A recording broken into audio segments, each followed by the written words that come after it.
Suma, just to go back to you, help us understand with the process of this bill itself. For those of us not familiar with the process that's due to be taken, it was an ordinance that was issued by the government just after the Delhi gang rape case, and after that this bill was taken up and this ordinance expires on the 4th of April.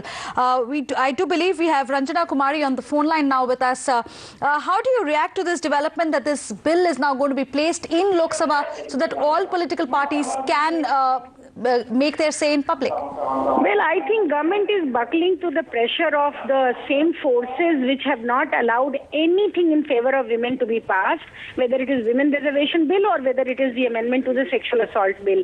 I think the whole issue is at the moment that whole of the country knows through Indian Family Health Surveys that 50% marriages in India are below 18 years of age. So what is going to happen in terms of when there is cohabitation, there husband and wife meet at the age of 15, 16, 17, 18. So will you call it rape? Will the boys be charged of rape? Or will the girl be exploited? So I think these are the issues which needed to be discussed properly instead of buckling into the pressure. And secondly also, how can you say that, staring at somebody is not wrong? They try to pinch the women, they try to push her, they try to do all kinds of things in the buses. You ask any girl who has traveled by any public transport whether she has not gone through all this. So why is government not going into the reasons of it? And why are they trying to get into under the pressure of all these forces? But you don't think that the government is showing its seriousness by placing this bill in Lok Sabha so that there's consensus? Absolutely not. Government is not serious about passing this bill and they're making all kinds of excuses, and now finally they are buckling into the pressure. And they're trying to, how can you really, what kind of protection all these men and boys need?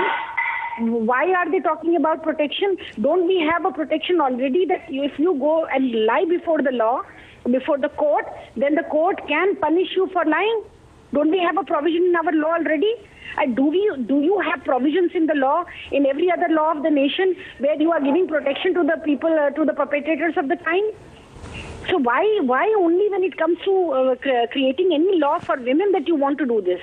Why should you do that? So, this is totally, we are very, very sorry that, while the cases of rape are increasing in the country, our parliamentarians are totally insensitive.